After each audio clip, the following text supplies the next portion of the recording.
Hello everyone, आज मैं आपको बताऊंगी कि आपको आइल्स के पेपर के लिए क्या मेहनत करनी चाहिए। मेरा खुद का आइल्स क्लियर हुआ था और मैंने खुद प्रिपरेशन की थी, तो मैं कुछ आपको ट्रिक्स बताती हूँ। सबसे पहले आपको पता होना चाहिए आइल्स में 4 सेक्शन आते हैं। एक होता है स्पीकिंग, रीडिंग, राइटिंग और लिसनिंग। सबसे पहले लिसनिंग की बात करते हैं। लिसनिंग में आपको सेट ऑफ क्वेश्चंस दिए जाएंगे, ऑप्शंस नहीं दिए जाते और आपको एक ऑडियो सुनाई दिया जाएगा, ठीक है।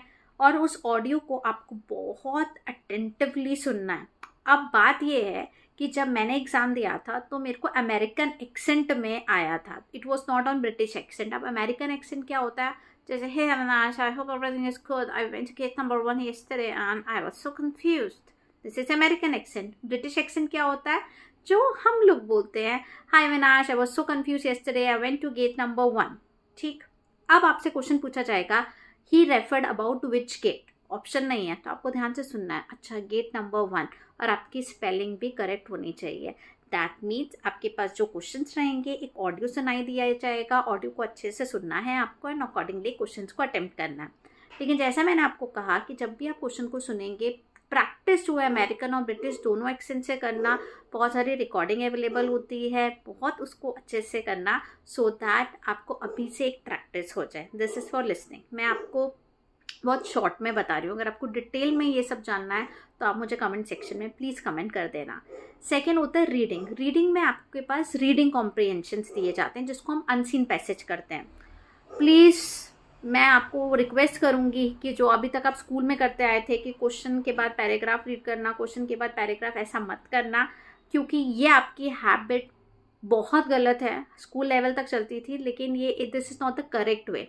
तो सबसे अच्छा तरीका ये रहता है कि अगर आपको मार्क्स ज़्यादा चाहिए, जो भी रीडिंग कॉम्प्रिहेंशन है उसको थॉरोली रीड करो और समझो। तो अभी से आप ऐसे हैबिट डेवलप करो कि अगर आप कोई स्टोरी बुक भी रीड करते हो या आप नंबर ऑफ रीडिंग कॉम्प्रिहेंशन की प्रैक्टिस कर रहे हो प्रीवियस ईयर पेपर से, किसी बुक से, तो उसको समझने की कोशिश करो। इतना इजी हो जाएगा। जब आप क्वेश्चन रीड करोगे तो आपको इतना पता चलेगा कि ओके, ये फर्स्ट पैराग्राफ में था या सेकेंड पैराग्राफ में था। लेकिन अगर आप क्वेश्चन देखकर पैराग्राफ रीड करोगे, trust me, it will just waste your time. You need to save your time. So what is the best concept is, you just start practicing in such a manner that you are reading a particular paragraph and you are understanding the paragraph, understand the concept, right?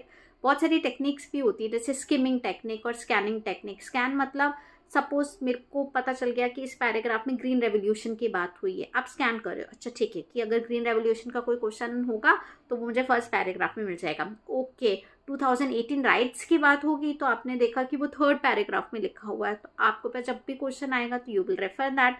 एक तरीका ये होता है। और skimming का मतलब होता है रैपिडली एट वंस सब कुछ पढ़ रहे हो, ठीक है, एट फास्टर स्पीड, कि आपको एक ओवरव्यू पता चल जाएगा। अच्छा, ये पैराग्राफ में ये पूरा जो रीडिंग कॉम्प्रिहेंशन दिया है, इसमें ये बातें हो रही हैं। तो दोनों तरीके आप फॉलो कर सकते हो। लेकिन फिर भी मैं कहूँगी कि रीडिंग कॉम्प्रिहेंशन की जो सबसे बेस्ट तरीका होता है कि पूरे पैराग्राफ को आप अच्छे से समझ लो। एक अगर स्टोरी बेस्ड है, ठीक है, तो आप इजीली आपको समझ में आ जाएगा। अगर it is based on editorial section, उसकी प्रैक्टिस आप अभी से करेंगे। न्यूज़पेपर उसको जल्दी से रीड करना स्टार्ट करिए। न्यूज़पेपर को आप जितना रीड करोगे, not only the headlines but entire paragraph, तब आप खुद देखोगे कि जैसे जैसे आपको कहानी समझ में आ जाती है, एडिटोरियल सेक्शन समझ में आ जाता है, तो आप जब क्वेश्चन रीड करोगे तो आपकी जो अंडरस्टैंडिंग है, आपका जो कॉन्फिडेंस है, आपका जो विजन मिशन है, वो सारी चीज़ें ऑटोमेटिकली क्लियर होती रहेगी, right. Third is your writing section. अब राइटिंग स्टडी वीज़ा का अलग आता है, जॉब वीज़ा का अलग आता है, ठीक है। जैसे मैंने जॉब वीज़ा के लिए अप्लाई किया था तो मेरे पास एक लेटर आई थी और एक एसे आया था। एसे आपको स्टडी वीज़ा में भी मिलेगा। तो ऐसे के लिए बहुत सारी ट्रिक्स हैं जो मैं आपको विथ टाइम बताऊंगी, लेकिन अभी आपको ये समझना है कि राइटिंग की हैबिट करते रहिए, ठीक है। और उसकी मैंने बहुत अच्छी ट्रिक बनाई है जो मैं आपको तब बताऊंगी। अगर आपको लगेगा कि yes it's very important ma'am, please share कीजिए, तो आप कमेंट सेक्शन में प्लीज़ कमेंट कीजिएगा। आप बताइएगा कि हाँ अविनाश मैडम, हम सीखना चाहते हैं, तो डेफिनेटली मैं आपको बेस्ट तरीका बताऊंगी कैसे लिखने का।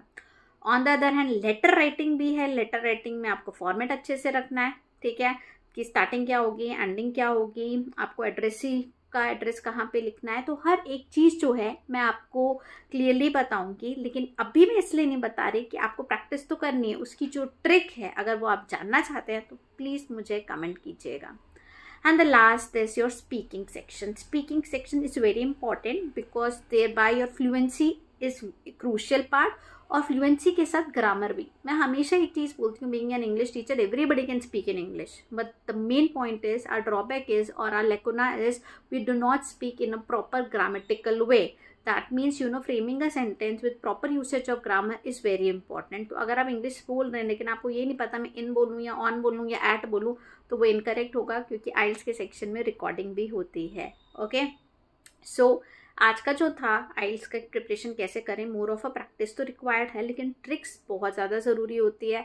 अभी मैंने आपको इन डेप्थ ट्रिक्स नहीं बताई, लेकिन अगर आप चाहते हैं कि मैं इन डेप्थ ट्रिक्स बताऊं तो आप मुझे कमेंट कीजिए, और अगर आप कोई भी सजेशन लेना चाहते हैं तो मुझे कमेंट कीजिए, ताकि मैं आपको बता पाऊँ कि मेरी क्लास में मैं कैसे करवाती हूँ ट्रिक्स के थ्रू. Thank you.